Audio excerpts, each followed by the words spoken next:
Hello students. In the last lecture we had completed the two experiments. One to show chlorophyll is important for photosynthesis and the second one that shows कि sunlight is important for photosynthesis. आज हम experiment number 3 करेंगे which will show that carbon dioxide is important for photosynthesis. अब ये जो experiment है ये दो में हम पढ़ेंगे 3A एंड 3B है ना. Both will show that the carbon dioxide is an important component for photosynthesis.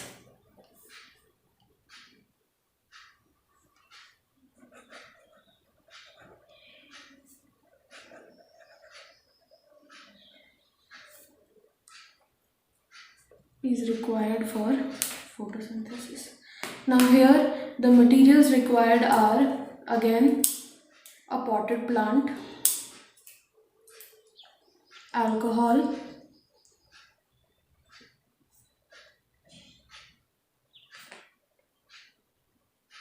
water.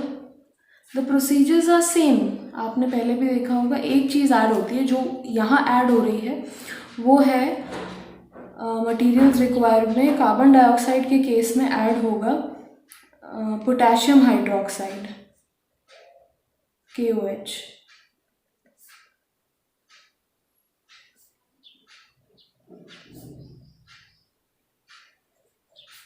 Otherwise all the materials required are almost the same. Iodine solution, beaker, etc. Then the procedures जब हम शुरू करते हैं तो सबसे important part है डिस्टार्चिंग the plant. तो सबसे पहला जो प्रोसीजर है वो भी सेम ही है. Keep the potted plant in a dark room for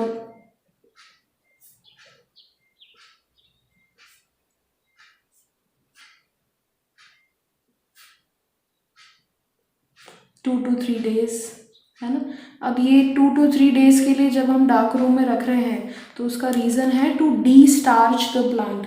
now the word destarch means जितना भी स्टोर स्टार्च है उसको यूज़ कर लेना है ना. द सेकेंड, अब जब हम कार्बन डाइऑक्साइड की बात कर रहे हैं तो हम जब सनलाइट में रखेंगे उससे पहले हम लीफ का एक पार्ट है ना KOH पोटेशियम हाइड्रोक्साइड में अगर सोल्यूशन है तो सोल्यूशन में एक कोनिकल फ्लास्क में लेके उसका आधा पार्ट उसमें डिप करके रखेंगे है ना.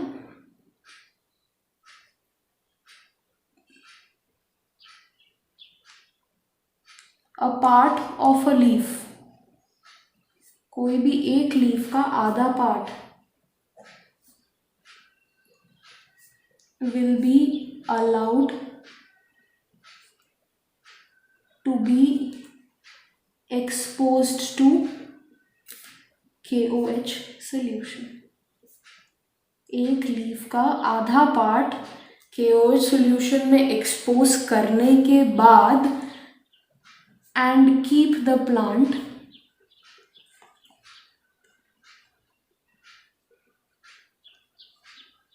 in the sunlight for 2 to 3 hours. अब बाकी सारे प्रोसेसेस सेम है.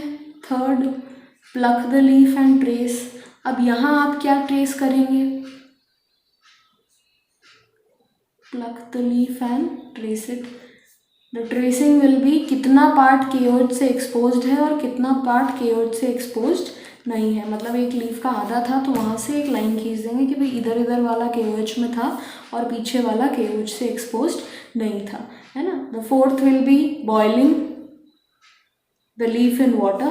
The fifth will be boiling the leaf in alcohol.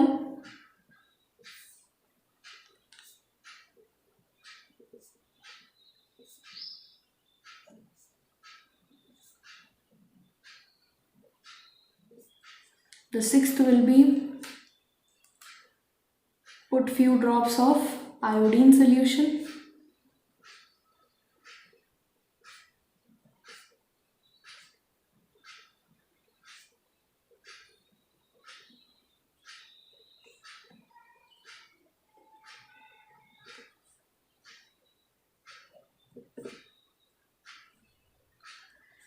then last will be compare the leaf with the traced paper. now जब हमने कंपेयर किया तो what are we going to observe?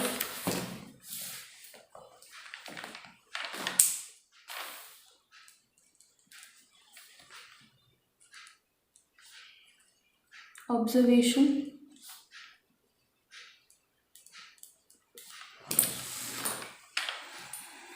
the observation here is the part that was exposed to KOH solution remained colorless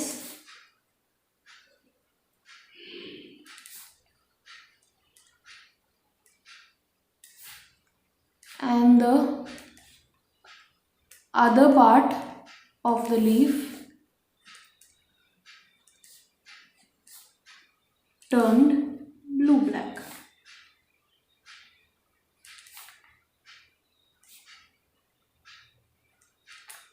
ठीक है, जो part KOH solution के contact में था वो सॉल्यूशन फोटोसिंथेसिस, वो सॉल्यूशन की क्या स्पेशलिटी है ये हमने एक्सपेरिमेंटल नॉलेज में पढ़ा था कि KOH जो है it has the tendency to absorb CO2.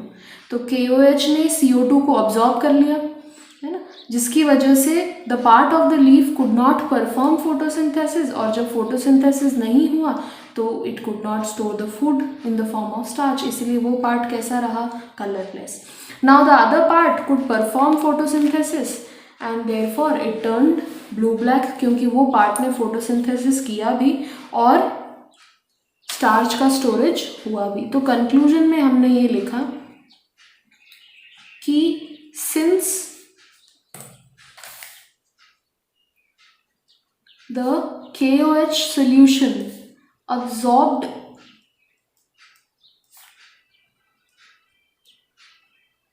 carbon dioxide,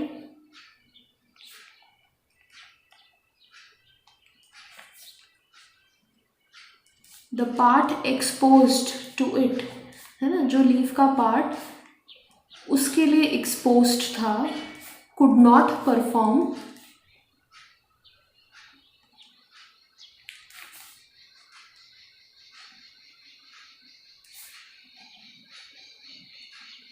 photosynthesis and thus remained the same. Colorless.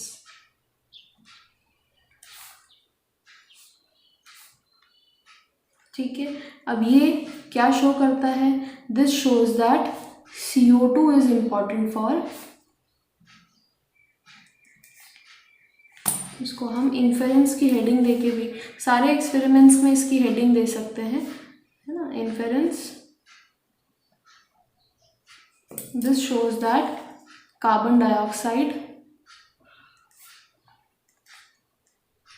Is required for photosynthesis.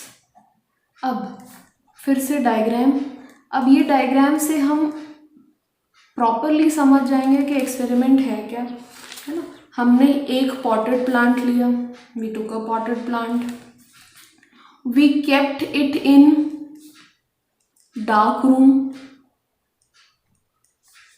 Keep it in dark room for 2 to 3 days, then we kept it in sunlight, we kept it in sunlight for 2 to 3 hours.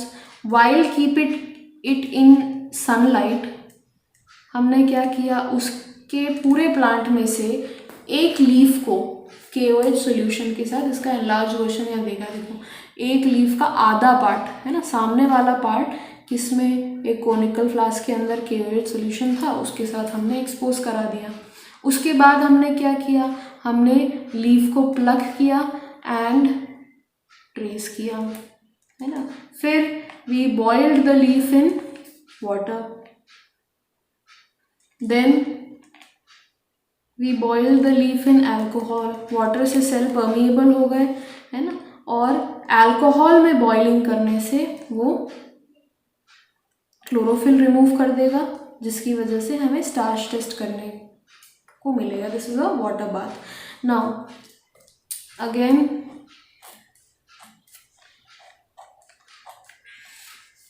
What is this, iodine solution. कौन सा test, starch test.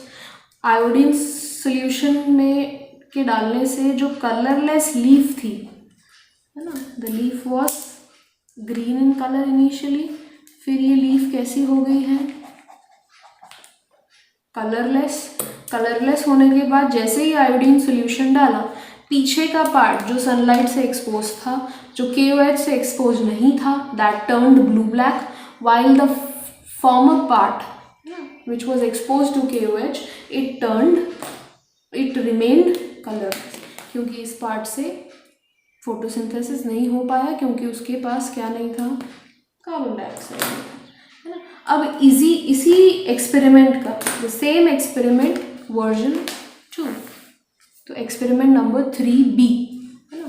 क्या है इसका aim same है, to show that CO2 is required,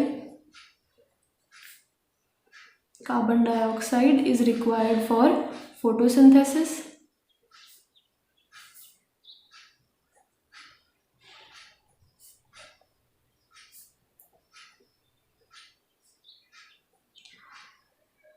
materials required, अब इसमें दो चीज़ें ऐड हो जाएंगी, 2 बेल जार्स, है ना, एंड एक और चीज़ होगी, पहले हम सिर्फ एक ही पॉटेड प्लांट लेते थे, now we will require 2 potted plants, ठीक है, KOH, potassium hydroxide, then we require water, alcohol, beakers etcetera, ठीक है, tracing paper. Now what is the procedure, we'll keep the potted plants, है ना, प्लांट्स हो गए हैं, आपको 2 लेने हैं, keep the potted plants in the dark room for about 2 to 3 days.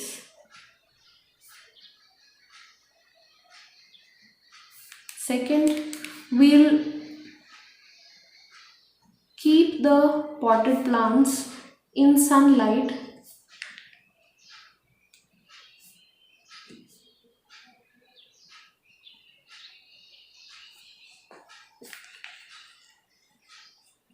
with one plant exposed to KOH and both the plant covered with bell jars. एक plant, 2 plant, दोनों प्लांट्स को सनलाइट में रखना है ना, दोनों प्लांट्स बेल जार से covered होंगे, पर एक प्लांट के साथ हम क्या रखेंगे, we'll place KOH। Now what, है ना, अब हम कैसे कंपेयर करेंगे, now we have separated both of them, plant A and plant B। Now the next things are easy, we need not to trace a leaf, क्योंकि अब 2 plants हैं, 2 अलग अलग कंडीशन में, तो ट्रेसिंग इज नॉट रिक्वायर्ड, है ना। Pluck a leaf को बॉईल करना है, बॉईल द, अब pluck a leaf from both the plants, ठीक है। अब ये जो 1 प्लांट है उसको हमने A नाम दे दिया है, तो ऑब्वियसली दूसरे प्लांट को हम B नाम दे देते हैं, ठीक है। तो pluck a leaf from both the plants, boil the leaves in water, you can boil them in water, we'll again boil them in alcohol, yes, leaves in alcohol. Then after boiling the leaves in alcohol, we will again perform the starch test. Put few drops of iodine solution. Now we'll observe both the leaves.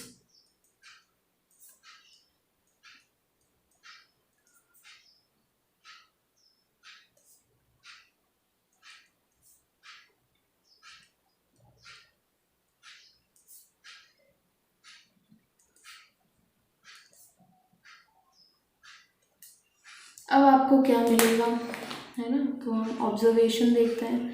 Observation में we'll figure out कि एक plant B, the leaf from plant A या B, जो पहले ए का लिखते हैं, plant A है ना, जिसके अंदर KOH था, it remained colourless.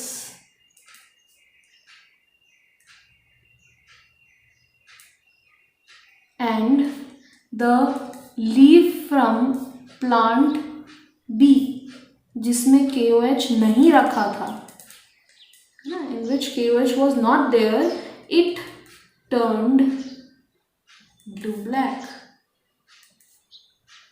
A very easy experiment. अब it turned blue black. What will be the conclusion that we derive out of it? Conclusion ये रहेगा कि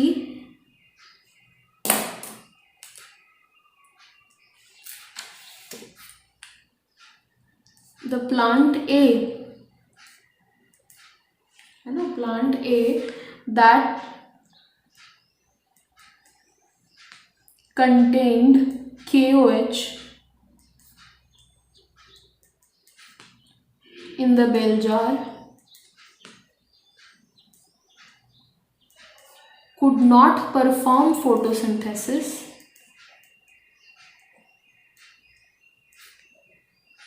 है ना, उसने फोटोसिंथेसिस नहीं किया. It could not perform photosynthesis as KOH absorbed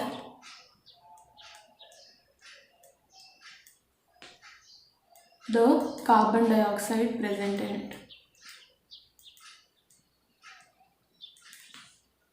And without carbon dioxide, it could not perform photosynthesis. Thus, inference,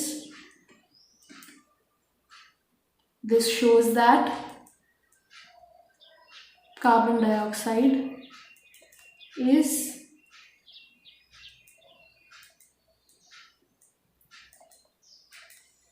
required for photosynthesis.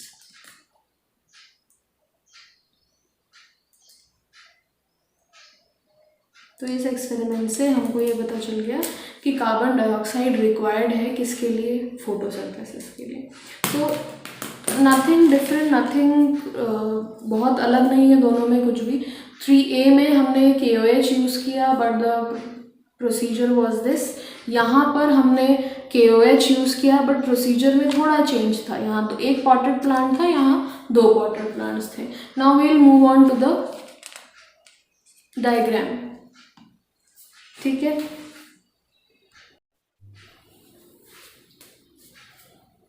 Now diagram अगर हम देखें तो we will take 2 potted plants. दोनों पॉटेड प्लांट्स को first we will keep it in a dark room. Then we are going to keep both the potted plants in sunlight.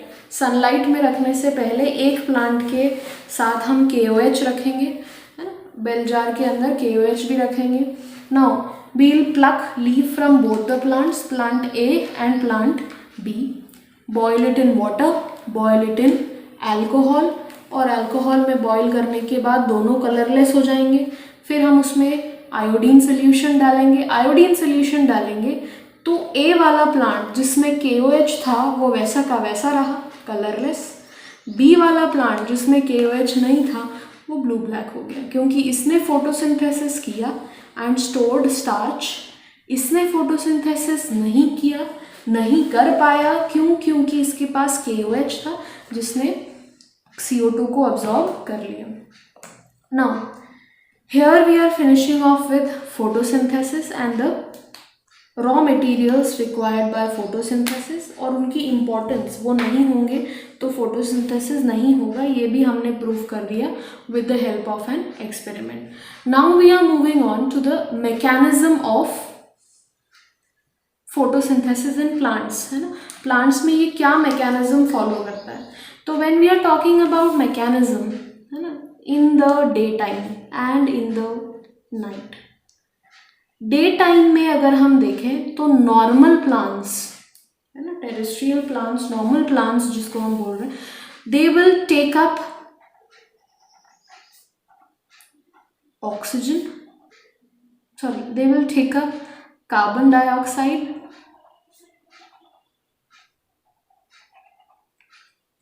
And give out oxygen.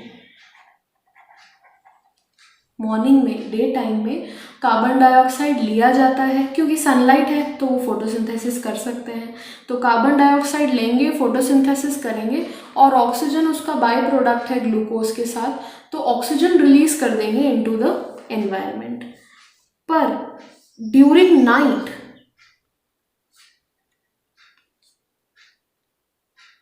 They will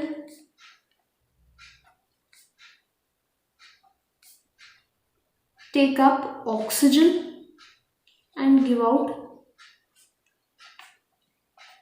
carbon dioxide. Explanation required? If yes, then रात में sunlight नहीं है और बिना sunlight के photosynthesis possible नहीं है, हमने एक्सपेरिमेंट में देख लिया था। तो सनलाइट नहीं होने की वजह से वो कार्बन डाइऑक्साइड नहीं लेते हुए क्या लेंगे? ऑक्सीजन, और क्या गिव आउट करेंगे? Carbon dioxide. ठीक है, but in the other way अगर हम डेजर्ट प्लांट्स में देखें तो ये नॉर्मल मैकेनिज्म थोड़ा बदल जाता है। डेजर्ट प्लांट्स में क्यों बदलता है? डेजर्ट एरिया कैसा है? Hot and humid climate during the day, और अगर मॉर्निंग में गैसेस लेने के लिए स्टोमेटा खुलेंगे तो वाटर लॉस होगा, और इतनी गर्मी है, इतना, तो वाटर लॉस भी काफ़ी इफेक्ट करेगा प्लांट्स को। तो in order to compensate the water loss, in order to compensate or manage the water loss, desert plants during day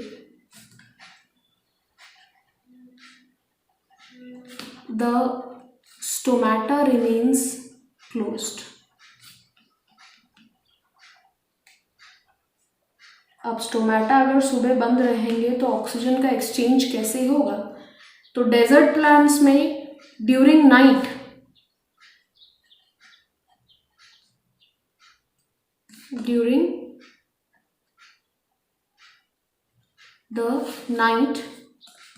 plants take up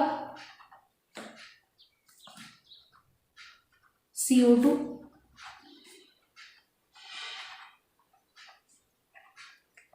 plants take up carbon dioxide during night, and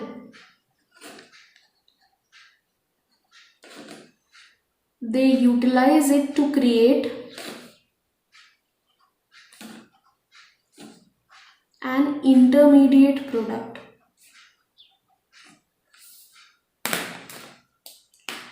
देखो, बिना sunlight के तो photosynthesis नहीं हो सकता, तो carbon dioxide लेके they produce an intermediate product, medium, ना ही फाइनल रिजल्ट आया है, एक मिडिल में एक प्रोडक्ट बन गया, इंटरमीडिएट प्रोडक्ट। इस प्रोडक्ट पे सनलाइट कब एक्ट करेगा? मॉर्निंग में, which is acted upon by the sunlight in the day time.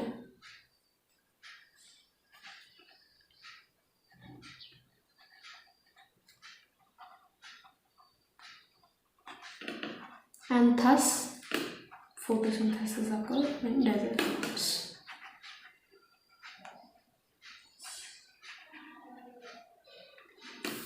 तो डेजर्ट प्लांट्स का ये मैकेनिज्म नॉर्मल प्लांट से थोड़ा अलग है और इसका रीज़न है उनका रीजन, है ना, because they grow up in a hot and humid climate where they have to maintain the loss of water. They have to compensate the loss of water. So during the daytime the stomata remains closed, that means gaseous exchange does not occur, and during the night time they take up carbon dioxide, utilize it and produce an intermediate product which is acted upon by the sunlight in the daytime, and then glucose and oxygen is produced. नाउ यहाँ पर हम finish कर रहे हैं nutrition in plants. We have nothing more to discuss about nutrition in plants. कौन सा nutrition? Autotrophic nutrition. And autotrophic nutrition जो प्लांट्स में है वो हमने डिस्कस कर लिया है. Now we are moving on to the next type of nutrition, that is heterotrophic nutrition. Now what is heterotrophic nutrition? Autotrophic क्या था? Where the organism self synthesis means खुद बना रहा है अपना खाना. हेट्रोट्रॉपिक में वो खुद नहीं बनाएगा, सिंपल. फिर कौन बनाएगा? वो दूसरे ऑर्गेनिज्म पे डिपेंड होता है. A type of nutrition in which organism depends on other organisms for their food. ठीक है. अब दे डायरेक्टली और इनडायरेक्टली डिपेंड ऑन प्लांट्स. क्यों? अगर मान लो a lion eats a deer, what does the deer eat? It eat the plant. अगर plants नहीं होंगे तो डियर को खाना नहीं मिलेगा, डियर को नहीं मिलेगा तो लायन को भी नहीं मिलेगा. तो डायरेक्टली और indirectly the heterotrophic nutrition is related to autotrophic nutrition. That means the heterotrophs are related to the autotrophs. Now what are the types of heterotrophic nutrition? तो heterotrophic nutrition के 3 types हैं. The saprophytic nutrition, the parasitic nutrition and the holozoic nutrition. ठीक है. क्या क्या types हैं? Saprophytic nutrition, parasitic nutrition and holozoic nutrition. Now what is saprophytic nutrition? अगर हम सैप्रोफिटिक न्यूट्रिशन को समझे तो the type of nutrition in which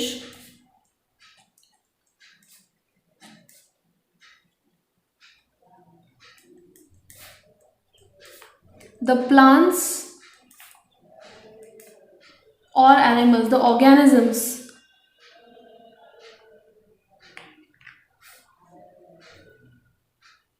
digest the food outside the body.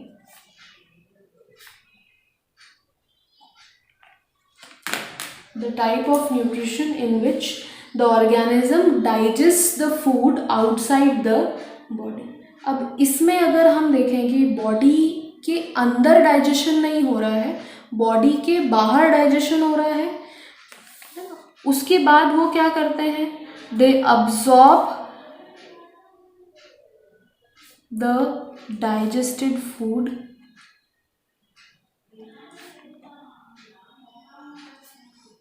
Into the body.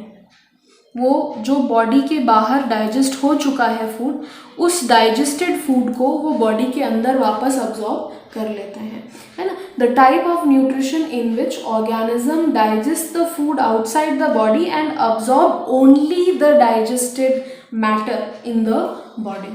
अब ऐसा करते कौन है? ये सैप्रोफिटिक न्यूट्रिशन जो है ये फंजाई, सारे fungi, almost all the fungi are saprophytic in nutrition. ठीक है. एग्जाम्पल ले लेते हैं हम मशरूम्स का. आपने देखा होगा द लॉग ऑफ वुड कहीं अगर पड़ा है तो उसके ऊपर आपने देखा होगा फंगस ग्रो करता है ना. तो taking the example of a log of wood, what is happening there? मान लो इसमें एक मशरूम है, तो मशरूम कैसे अपना न्यूट्रिशन गेन करेगा? पहले तो वो अपना डाइजेस्टिव एंजाइम इस वुड के अंदर, नाउ डाइजेस्टिव एंजाइम इस वुड में रिलीज करने के बाद मशरूम्स जो हैं डाइजेस्टिव एंजाइम के एक्शन से ये जो वुड है ये डाइजेस्ट हो जाएगा, ठीक है।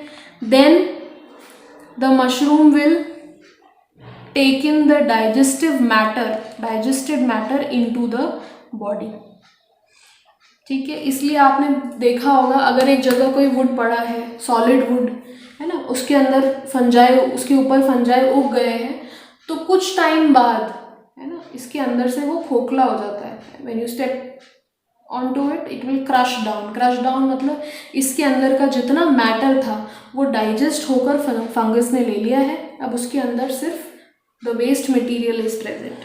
क्लियर हो गया?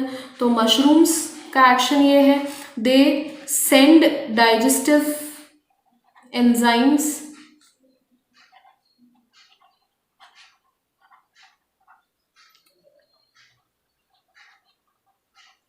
and digest the matter and absorb the digested matter.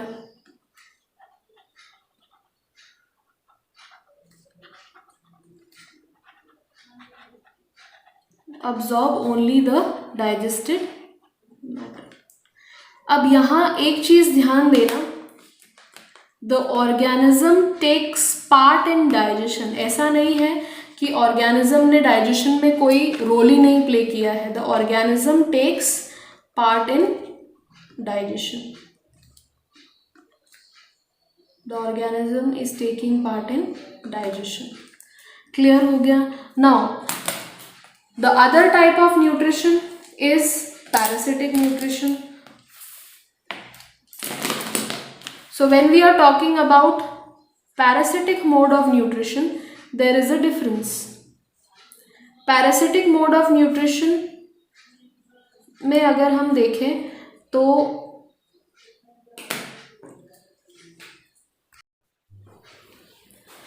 the type of nutrition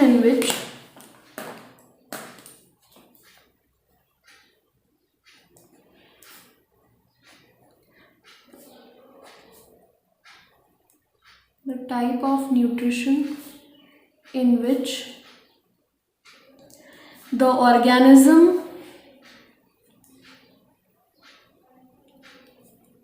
directly takes in the digested food from the host. Organism is not at all taking part in digestion. That means यहाँ पर एक parasitic role है ना, जहाँ पर खुद वो कोई काम नहीं कर रहा है। It is not taking part in digestion. किसी का और का रखा हुआ खाना, डाइजेस्टेड फूड डायरेक्टली वो ले लेता है एंड इट यूटिलाइजेस इट, ठीक है। तो here they do not take part in digestion. ये डाइजेशन में कोई भी रोल प्ले नहीं करते, ठीक है। द एग्जाम्पल आर, अगर हम एनिमल्स में देखें तो leech, ticks are the examples. अगर हम प्लांट्स में देखें तो cuscuta, which is also known as अमरबेल, है ना, कस्क्यूटा इज एन एग्जाम्पल, ठीक है। तो these are the examples of parasitic nutrition. अब आपको यहाँ देखना है the digestion, the process of breaking down of food occurs outside the body. जैसे सैप्रोफिटिक में हो रहा था, वो भी कहाँ कर रहा है? The digestion takes place outside the body.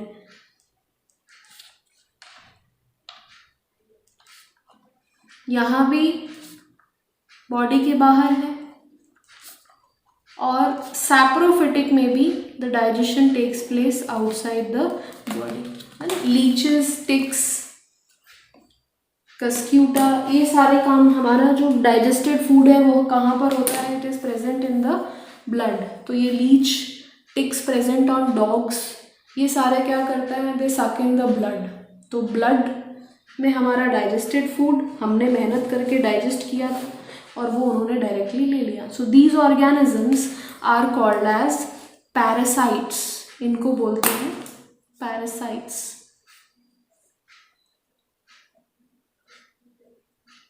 Right.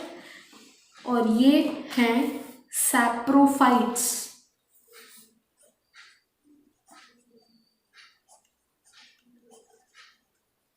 Clear हो गया। अब ये दोनों तो हमने पढ़ लिया, जो हमें इस चैप्टर में पढ़ना है वो है होलोजोइक न्यूट्रिशन। अब इसको मैं समझाऊंगी। Holozoic, the whole process of digestion takes place inside the body of an organism. The type of nutrition in which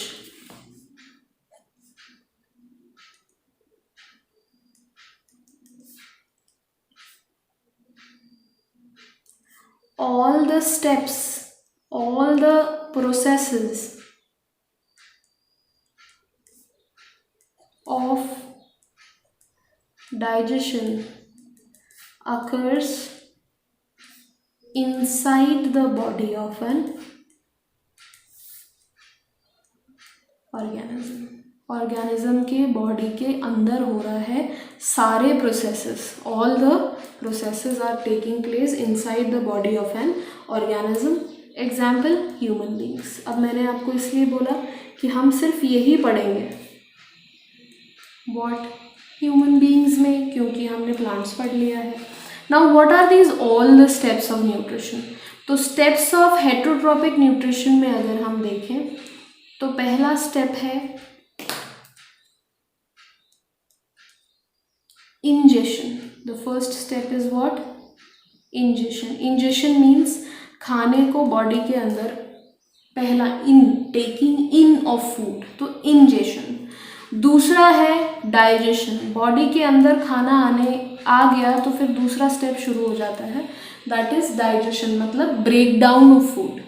तो इंजेशन, डाइजेशन, खाना टूट गया है तो अगला काम है अब्जॉर्प्शन। खाना अगर टूट गया है तो अगला मेरा काम होगा उसको क्या करना, अब्जॉर्ब करना। अब्जॉर्ब करने के बाद इसको उन जगह पर भेजना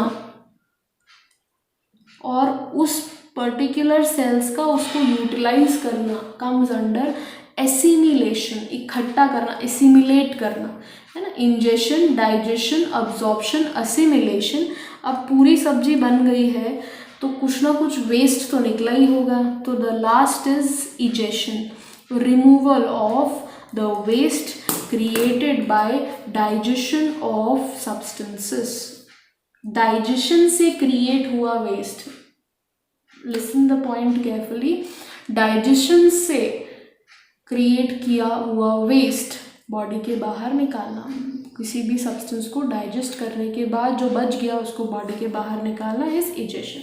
ingestion, taking in food, digestion, breaking down of food, absorption, the broken particles or the broken food is absorbed into the body, assimilation, the food is utilized by the body in the different parts, egestion, removal of the unwanted fecal matter from the body is known as egestion. So now we will be discussing about the heterotropic mode of nutrition, the holozoic mode of nutrition in human beings in the next lecture.